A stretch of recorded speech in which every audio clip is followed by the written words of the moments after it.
Hey guys! Welcome back sa ating PHP tutorial series. So this is part 5 and for today, we will be talking about indexed arrays. Right after this intro. So guys, ito ang tutorial flow natin for today. So number 1, we're going to talk about indexed arrays, and then number 2, how to create index arrays, and then kung paano basahin yung index arrays, kung paano i-update yung index arrays, and kung paano mag-delete sa index arrays, and then finally, kung paano mag-sort ng indexed array. Then of course, we will be having our tutorial challenge to finish up our session for today. So without further ado, let's begin. So guys, let's talk about indexed array. So sabi dito, variable daw siya, pero kaya niya mag-store ng multiple values. 'Di ba? Normally, isa lang ang laman ng variable. Pero etong array, pwede niya siyang umawak ng multiple values. The values inside an index array is called an element. So ibig sabihin, lahat ng laman nun, element ang tawag doon. And yung number kung saan nahahanap yung element na yon is called the index. So lagi natandaan yung index at yung element. So mahalaga yung terminologies na yan. So kung makikita nyo, gantong gumawa ng index array. So meron tayong two ways. Yung una is of course using the array method. So kung makikita nyo, meron tayo ditong names1 and then equals array and then parentheses and then makikita nyo may mga laman yung ating array na 4. So makikita nyo may 4 na string to, Alinir,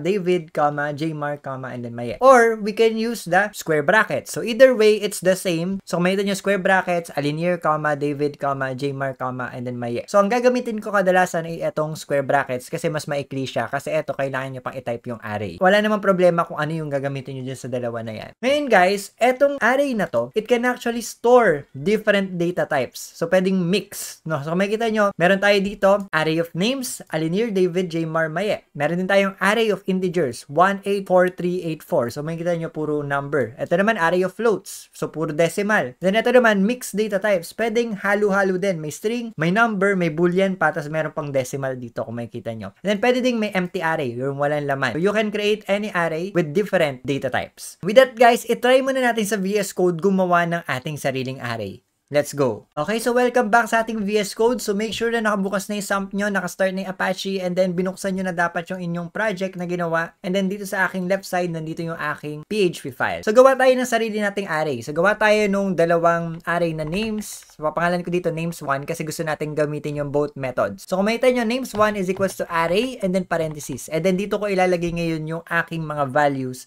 na gusto ko mailagay sa array ko. So for example, puro pangalan. David, Alinir, Maye, and then Jmar. Sabihin natin ganyan. And then semicolon sa dulo. So ngayon, this is an array. So pwede nyo gamitin tong method na to. So i-zoom out ko lang para mababasa natin ng lahat. So makikita nyo yan yung itsura. And then pwede din natin gamitin yung ating, for example, names2 is equals to square brackets and then same lang. David, Alinir, Maye, and then Jmar. So yan. Same lang tong dalawa na to. Walang kaproblema kahit anong gawin nyo dyan. So pagka nireload ko to, makikita nyo, since tama naman yung syntax natin, walang error na lalabas dyan. Again, guys, pwede kayong gumamit ng iba't ibang data types. So, for example, numbers and then equals. Syempre, same din. Pwede nyo gamitin yung array or yung square brackets. Either way naman, no? So, sa akin nga, ang gagamitin ko kasi is yung square brackets kadalasan. Example, square brackets, 1, 5, 3. So, pwede nyo nga haluan ng, kunwari, decimal. Or lagyan ko din ng string. Pwede din lagyan ng string. Tapos meron pang, then reload ko. Walang error. So, ibig sabihin, these are allowed. So, with that, guys, balik na tayo sa ating PowerPoint at tingnan pa natin yung susunod natin pag-aaralan. Let's go. So guys, tingnan naman natin tong indexed array length. So sabi dito, we can use the count function to get the length of an array. So eto, binibilang natin kung ilan yung laman ng array natin. So kung mapapansin nyo, ang ginawa lang, echo, then yung count method, then parentheses sa loob nun dapat yung array natin. So ang length ng array na to is 4 kasi 4 yung laman niyang pangalan. So 1, 2, 3, 4. So same siya nung ginawa natin last time dun sa ating last episode. Ang ginamit naman natin dun is yung strlen. So eto, count naman pagka sa array natin. So tingnan natin sa ating VS Code para ma-try natin tong count na to. Let's go. Okay, so welcome back again. So makikita nyo, ititira ko tong dalawang array natin na different method ginawa and then itatry natin yung ating count. So mag-echo lang ako dito ng count and then i-count natin yung names1. And then i-echo din natin yung count ng ating names 2. Kaso ang kailangan natin dito guys is lagyan natin ng BR sa dulo para mapunta sa new line yung ating isang count. So in-echo ko yung dalawa. So since pareho naman sila ng laman, 1, 2, 3, 4, 1, 2, 3, 4 din yung laman ng names 2 natin. So pag sinave ko to at nireload ko, makita nyo 4 pareho yan.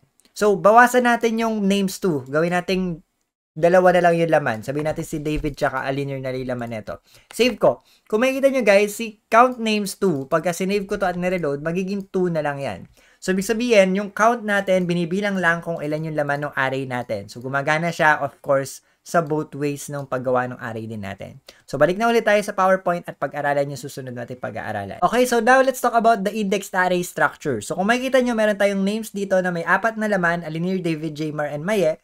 And same nung pinag-aralan natin last episode, so kung hindi nyo pa napapanood yun, I recommend na panoorin nyo yun para mas maintindihan nyo to. So kung makikita nyo, we have what we call the elements kasi nga sabi ko kanina, each individual item sa loob ng array, ang tawag doon elements. And then kung saan sila nalolocate, ang tawag doon ay index. And since si Alinir is nasa pinakaunahan ng ating array, we can call it index 0. So magsisimula tayo sa 0, and then sunod-sunod lang yan. Si Alinir 0, si David 1, si Jmar 2, and then si Maya 3, and so on and so forth pag nadagdagan pa. 0, 1, 2, 3, and then 4, 5, 6, 7, 8, and so on and so forth. So, ibig sabihin, if I want to access Jmar, or kung gusto kong makuha si Jmar, gagamitin ko yung index 2. Okay? So, para makita natin yan, tingnan natin yung next page natin. So, kung makikita nyo, para mabasa natin yung array na yan, we need to specify the index in order to access the certain element value. So, kung makikita nyo, ito lang yung syntax niyan. Syempre, identifier ng array natin, and then square bracket, tapos yung index na gusto nating i-access. For example, meron tayo ditong dalawang kotse. So, $cars, Yaris, tsaka Innova. Ngayon, in-echo ko yung cars, index 0. So, dapat square brackets din, no? So, meaning, ang makukuha ko dito is sino? Of course, si Yaris, kasi index 0 yung Yaris natin. At si Innova is nasa index 1. So, ganun lang kadali. Short challenge lang. So, ano yung magiging sagot dito? So, makikita nyo, names, Alinir, David, Jmar, Maya, and then in-echo ko yung names 2. So, sino kaya yon? So, of course, si Alinir yung index 0, si David yung index 1, si Jmar yung index 2. So, of course, ang lalabas dyan ay Jmar. So, kung tama yung sagot nyo, then very good na intindihan nyo na yung structure ng array. At itry natin ngayon magbasa ng array sa ating VS Code. Let's go! Okay, so guys, itinira ko na lang yung isang type ng paggawa ng array natin, yung square brackets. Ngayon, itry natin yung ating pag-echo ng mga values dito. So, alisin ko muna tong 2 dito. And itry muna natin i-echo yung buong $sign names. Tingnan natin kung gagana. So, semicolon dapat, no? So, save natin, and then 3, 2, 1, reload. Kung makikita nyo, mag-e-error yan. Kasi bawal natin i-convert yung array into string. So, meaning, kailangan i-access lang natin yung per value niya. So, using the index na sinasabi ko nga. So, for example, gusto ko makuha si David. So, ang gagawin natin, gagamit tayo ng square bracket, and then, of course, the index, kung naalala nyo, nagsisimula sa, this is the 0, this is the 1, this is the 2, and then, finally, si Maya, yung 3. So, kung gusto ko makuha si David, I'm going to use 0, save, and then reload. Ayun, David. So, pagka naman ginawa ko, index 3, save, and then reload, Maya. So, of course, wag na wag kayo mag-access ng hindi nag-exist. For example, names 5. Since wala namang 5 dito, malamang sa malamang, pag sinave ko yan at nireload ko, magkaroon ng error. So, undefined array key 5. So, ibig sabihin, wala namang kasing merong index 5 dito sa ating array kasi hanggang 3 lang siya. So with that, ganun lang magbasa ng array. So balik na tayo sa ating PowerPoint at pag-aralan yung next natin pag-aaralan. Now let's talk about updating our array. So for example, gusto natin baguhin yung laman ng ating array. So we need to specify the index in order to change a certain element value. For example, syntax is identifier, square brackets, and then index, and then equals yung value na bago natin gustong ipalit. So example, so makikita nyo, $cars is equals to Yaris and Innova. And then ngayon, gusto kong palitan yung $cars 1, papalitan ko siya ng Camry. So meaning, sino mapapalitan dito? So si Innova, mapapalitan ng Camry. So itry natin yan sa ating VS Code para maintindihan natin kung paano mag-update. Let's go. So guys, kaya dito try nating palitan yung isa sa mga values dito. So for example, si Maya gusto natin palitan ng Gabriel. So ang gagawin natin guys is i-echo ko muna yung names, $names, and then bilangin natin kung pang ilan si Maya. 0, 1, 2, 3. So index 3 siya, then semicolon, save, and then reload ko. Ayun, lumabas yung Maya. Ngayon guys, after ko siyang i-echo, try natin siyang palitan. So $names, and then square brackets 3, and then equals yung ipapalit natin. So sabi ko nga gusto ko ipalit Gabriel. And then save natin, i-echo ulit natin yung names 3 na to. Pero of course, kailangan ko munang i-BR to para nasa new line siya. So lagyan na natin ng BR tong nasa taas na echo. So save natin, and tingnan natin kung Maya pa nga ba ang laman or napalitan na ng Gabriel. So reload ko na in 3, 2, 1. Ayun, noong una, Maya yung nakalagay, then yung pangalawa, naging Gabriel na. Kasi nga, pinalitan natin after nung ating line 7. So, kung makikita nyo guys, from top to bottom, of course, binabasa yung code natin. So, noong una, Maya pa yung laman. Then after nung line 7 natin na inecho natin si Maye, pinalitan natin yung laman ng Gabriel. So lahat ng code natin sa ilalim na to, Gabriel na ang alam niyang nasa index 3 ngayon. So ganun lang i-update. So ngayon bumalik na tayo sa ating PowerPoint para mapag-aralan pa yung susunod nating pag-aaralan. Let's go. So guys, paano naman kung gusto nating dagdagan ng laman yung array natin? Pwede ba? So dito sa PHP pwede. So kung meron kayo ibang alam na programming language, meron kasi mga programming language na bawal yun ang dagdagan kung ilan yung laman ng array. Pero in this particular programming language, pwede nating dagdagan yung laman niya. So meron tayong dalawang method na pwedeng gamitin. Yung una, gagamitin lang natin yung empty index. So gagamit tayo ng array na may empty index to add an element on the last part ng ating array. Or we can also use the array_push method and then bibigay natin yung array na identifier natin and then ibibigay ko yung mga values na gusto kong idagdag dun sa ating dulo ng array. So, adds multiple element on the last index. So, paano gamitin tong dalawa na to? So, tingnan natin example sa next page. So, kung makikita nyo, meron tayo ditong cars na array. And then, kung makikita nyo, we are trying to add using the square brackets lang na empty index. So, makikita nyo, $cars, and then square brackets equals to Camry. So, ang mangyayari dito, guys, yung Camry, madadagdag dun sa dulo nung ating array na to. So, mapupunta siya dito sa part na to. And then, eto namang array, the _push, pwede tayo magdagdag ng multiple values sa isang line lang. So, makikita nyo, array_push, then yung pangalan ng ating variable na array, and then, comma, yung mga gusto natin idagdag. So, for example, yan, Altis, then, comma, Vios, and then, comma, kung ano pa yung gusto nyo idagdag, pwedeng idagdag dyan. Okay, so kahit ilan yung laman yan sa array_push. So balik tayo sa ating VS Code at itry natin tong pag-update ng array at pagdadagdag ng value. Let's go. So guys, we're back dito sa ating VS Code. Kung makikita nyo, meron pa rin ulit tayong 4 na value dito sa ating array. And then nag-error to right now sa right side kasi we are trying to print or echo yung ating index 4. Kaso kasi guys, wala naman tayo index 4 dito kasi 0, 1, 2, 3. So ngayon, itry nating dagdagan yung laman ng ating array. So yung unang method na pwede natin gamitin is yung $names and then yung empty na index. Okay, so then lalagyan natin dito equals Gabriel for example. So mangyayari, etong pangalan na Gabriel, madadagdag dun sa dulo ng array natin. So ganun lang siya kadali. Wala siyang i-replace, madadagdagan siya sa dulo. So ngayon, si Gabriel, mapupunta siya sa index 4 kasi ito yung 0, 1, 2, 3 and then si Gabriel na yung magiging index 4. So pag sinave ko to and then reload ko, 3, 2, 1, ayun, nandun na si Gabriel ngayon sa index 4 natin. Kaya nung inecho ko yung names 4, lumabas siya. Okay, so ganun lang kadali magdagdag. Or pwede din natin gamitin yung array_push. And then parenthesis, kung makikita nyo, pwede ako magdagdag dito. Lalagay ko lang array muna natin, $names, and then comma, yung mga gusto ko idagdag. For example, gusto ko idagdag si Alex. And then, lagay natin dito si Luke. Lagay din natin dito si RA. And then, semicolon. So, mangyayari dito guys, pag sinave ko to, si Alex, Luke, and RA, madadagdag din siya dun sa dulo ng ating array. So, ibig sabihin, eto na index 0, 1, 2, 3, 4, and then ito na 5, 6, and then 7. So, for example, si Luke ang gusto kong makuha. So, index 6 lang gagamitin ko. So, pag sinave ko yan, at nireload ko to in 3, 2, 1, ayun, nakuha ko si Luke. And of course, si Alex is nasa index 5, save, and then reload. Ayun si Alex, and then si RA napupunta sa index 7. Save, and then reload. Pwedeng dagdagan to ng kahit ilan pang gusto nyo. So, walang limit yan. So, ngayon, balik na tayo sa ating VS Code at tingnan naman natin kung paano mag-delete.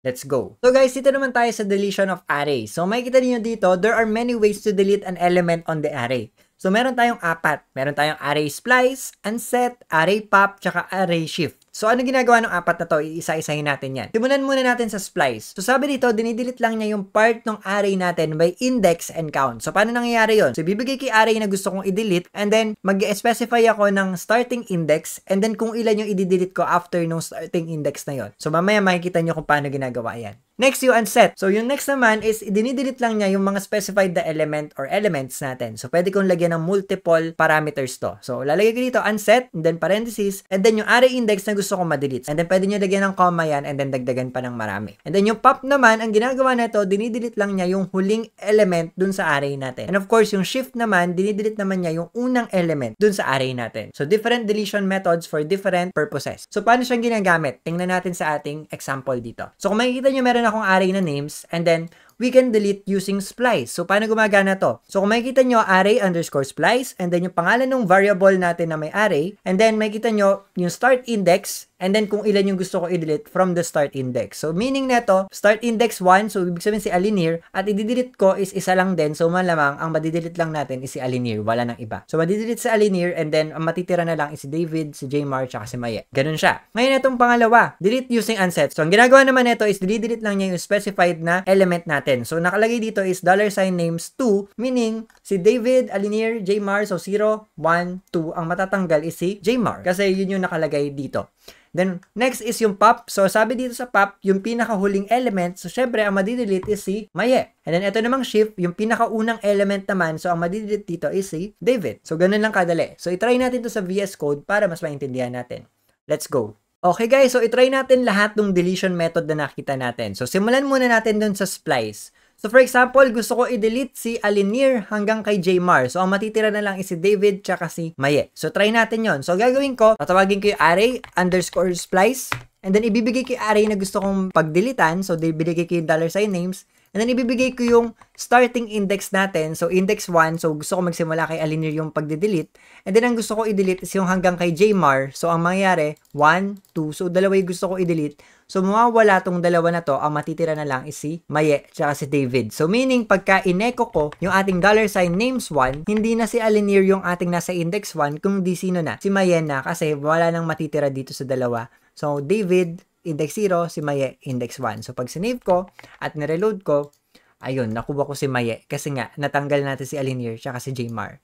So, ngayon guys, pwede din natin i-delete hanggang kay Maye. So, pagka delete ko yung hanggang kay Maye, so from index 1, and then 1, 2, 3, madidelete hanggang kay Maye. Pag sinave ko to at na-reload ko, mag-e-error na to kasi wala nang laman yung array natin kung hindi si David. So, pagka 0, pagka sinave ko to, tsaka lalabas si David. So, ibig sabihin wala na siya ibang kasama doon. So, ganun gumagana si array underscore splice. So, ini-splice lang niya or may tinatanggal siya na multiple element na magkakasunod. Next, pag-aralan naman natin yung unset. So, yung unset naman, madali lang to. Ito yung pinakamadaling way para mag-delete kasi nadidelete niyo yung pinakagusto nyo. For example, si David gusto ko i-delete. Ang lalagay ko lang dito is yung kanyang index. So, for example, $names 0. So, matatanggal dito is si David. So, ngayon pagka tinry kong i-echo yung name 0 at sinave ko to at nireload ko to, makikita nyo, nag-error na siya kasi undefined array key 0. So, ibig sabihin, ang problema dito guys is hindi umaasog yung mga value. So, ibig sabihin, si Alinir nasa index 1 pa rin. So, pag sinave ko to, nireload ko, ayun pa rin si Alinir. Pero, na-delete si David. So, yun lang ang pangit kay unset. So, madali siyang gamitin, but the problem is, hindi siya nag-shift or hindi gumagalaw lahat ng laman ng inyong array. So, pagka in-unset ko pa, for example, comma, in-unset ko naman si Jmar, sabihin natin index 2. So, wala na si David, wala na si Jmar, pero, nasa tamang index pa rin sila Alinir tsaka si Maye. So, index 0, 1, 2, 3 pa rin si Maye, at index 1 pa rin si Alinir. Pero, wala nang laman tong index 2 tsaka 0. So, pagka tinry ko i-echo yung index 2, save ko to, pagka nireload ko to, ayun, wala na ding laman yung index 2 natin kasi nga, in-unset natin si Jmar. So, meaning, instead of deleting the whole container, ang ginagawa niya, dinidelete lang niya yung laman, which is actually not good. Pero, kasi guys, madali to, no? Pero, ang mas magandang gamitin nyo is either yung splice, or yung pop, or yung shift. So, wag nyo gagamitin tong unset kahit madali, kasi nga, yun nga, hindi siya nag-shift or hindi gumagalaw yung mga elements niya. So, ngayon, pagka tinry ko si Maye kunin, makukuha ko pa rin si Maye sa index 3. So, save ko and reload. Unlike dun sa splice, umaasog yung mga values natin pagka na-delete. No? So, yun yung problem kay unset. Okay. So, next, itry natin yung ating pop. So, array underscore pop. Ibibigay ko rin $names. And then, try natin kunin yung ating index 0, 1, 2, 3. So, index 3. Since si array pop, ang dinidelete niyan is nakalagay dito, pop the element of the end of array. So, big sabihin, mawawala yung si Maye. Pagka sinave ko to at tinry ko pa rin i-access si Maye, mag-error na dapat yan. Kasi wala na yung nasa index 3. Si Jmar na lang ang nandun sa dulo ng array natin. Kaya pag sinave ko to at nireload, makuha ko pa rin si Jmar. So ngayon, pag nag-pop ako ng 2 beses, ibig sabihin lang, no, matatanggal na si Maye, and then after nun, since si Jmar na yung nasa dulo ng ating array, so matatanggal din si Jmar. So effectively, pag sinave ko to at nireload ko, mag-error na din to. Kasi wala na si Maye, wala din si Jmar. So ang nandito na lang is si, save ko to, yung index 1, si Alinir, tsaka si David.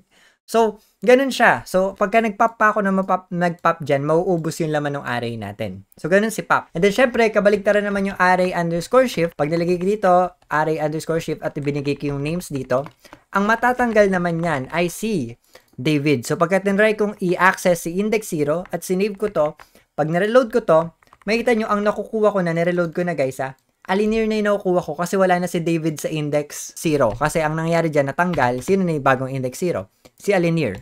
So, if I try to shift again, ibig sabihin, dalawa na yung matatanggal sa simula. So, matatanggal si David, matatanggal si Alinir. So, ang nasa index 0 na isino na? Si Jmar na. So, save natin, reload, ayun, si Jmar na. And finally, pag nag-shift pa ako ng isa, of course, ang matitira na lang is si Maye. So, pag sinave ko yan at nireload ko, ayun, si Maye na lang yun nandun sa ating array ngayon. Kaya, siya yung na-echo natin sa index 0. And with that, ganun lang mag-delete ng mga values sa loob ng ating array. Si unset, madali siyang gamitin pero hindi siya recommended kasi nga, hindi gumagalaw yung mga elements pag na-delete yung laman niya. Punta na tayo sa ating next sa pag-aaralan. Let's go. So guys, punta na tayo sa last part ng ating tutorial. So yung sorting ng arrays. So there are two ways to sort an array. So meron tayong sort tsaka rsort. So yung sort, ang ginagawa lang niyan is sinosort niya yung array into ascending order. Yung rsort naman, sinosort niya in descending order. Ganun lang kadali. So kukunin ko lang yung sort and then ibibigay ko yung variable sa loob ng parenthesis niya, then masosort na siya automatically. So paano siyang gamitin? Ito lang yung itsura niyan. So yan, so kung gusto niyo i-sort ng ascending order, of course we're going to use the sort, and then kung gusto niyo naman descending, rsort. So, makikita nyo numbers to. So, ang mangyayari dyan, masosort yan from ascending or descending. Pwede ding mga letters or pwede ding mga words. Ang mangyayari doon, magiging alphabetical naman yung kanyang pagkaka-sort. So, itry natin tong sorting ng array at tingnan natin kung gumagana talaga. Let's go. So, guys, kung makikita nyo, meron tayo ditong array of numbers na naka-randomize yung kanyang pagkakasunod-sunod. And then, inecho ko muna siya ng manually lahat. So, kung makikita nyo, number 0, 1, 2, 3, 4. So, kaya ang lumabas dito sa ating right side is yung 5, 2, 1, 3, 4. Kasi yun yung index 0, index 1, index 2, index 3, and index 4. So, 5, 2, 1, 3, 4. Ngayon, gusto natin maging ascending order yan. So, ano gagawin natin? Very basic. Tatawagin lang natin sort. Ibibigay lang natin yung ating variable or na array. And then, ito makikita nyo numbers. Save natin. And then, if I reload this, makikita nyo yung array natin automatically sorted na siya. Or kung gusto nyo naman descending, napakadali lang. Lagyan nyo lang ng rsort. Save natin. Reload. Ayun, descending order naman. And of course, this will work for words as well. So, for example, meron tayong words dito. So, pagpapalitin ko to. Mangyari, ang laman niya is mga alphabet. Sabihin natin may zebra dito. Then, meron tayo dito apple. Lagyan natin dito ng bag. And then, lagyan natin ng coconut. Tanggalin ko muna yung sort, no? So, save natin. Hanggang 3 lang pala to. So, 0, 1, 2, 3. Save. Reload. Ayan, zebra, bag, apple, coconut. So, dapat mauna yung apple, and then yung bag, and then yung coconut, and then yung zebra. So, try natin i-sort. So, gagamit ako ng sort. Then, $words, semicolon, save, and then reload.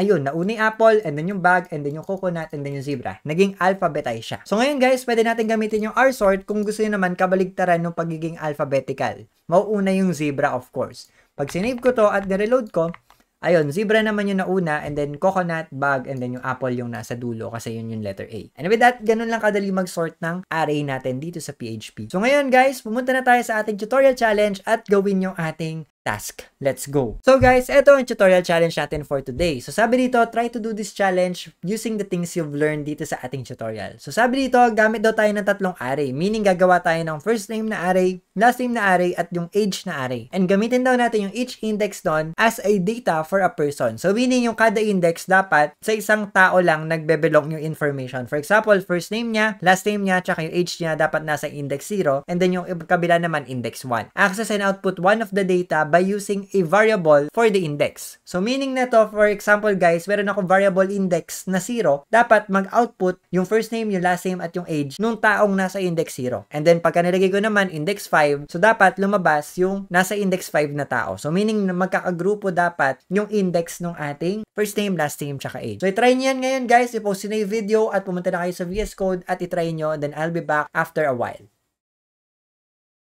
Nagawa niyo na ba guys? If yes, then very good. Naintindihan niyo na kung paano gamitin yung index at yung ating arrays. Pero kung hindi naman, that's okay. We're going to try to do it together. Kaya ngayon guys, pumunta na tayo sa VS Code at itry natin tong tutorial challenge. Let's go! So guys, itry na natin yung tutorial challenge natin. So sabi din, gawa daw ng tatlong array. So isa sa first name, isa sa last name. So lagyan ko ng S. Then isa sa age natin. So ages. Then equals, ganyan. So ngayon, itatry ko yung dalawang way ng pagde-declare ng variable. So yung square brackets, saka yung array natin. So para makita nyo na pwede naman both paghaluin. So ngayon guys, ang gawin natin, dito lalagay ko yung mga pangalan. David, then natin Alinir, Jmar, and then Maye. So kakanan ko lang to ng konti para mababasa natin. Then dito SDPT yung last name ni David. SDPT din yung kay Alinir, kay Jmar, Katapang, and then kay Maye, De Guzman, for example.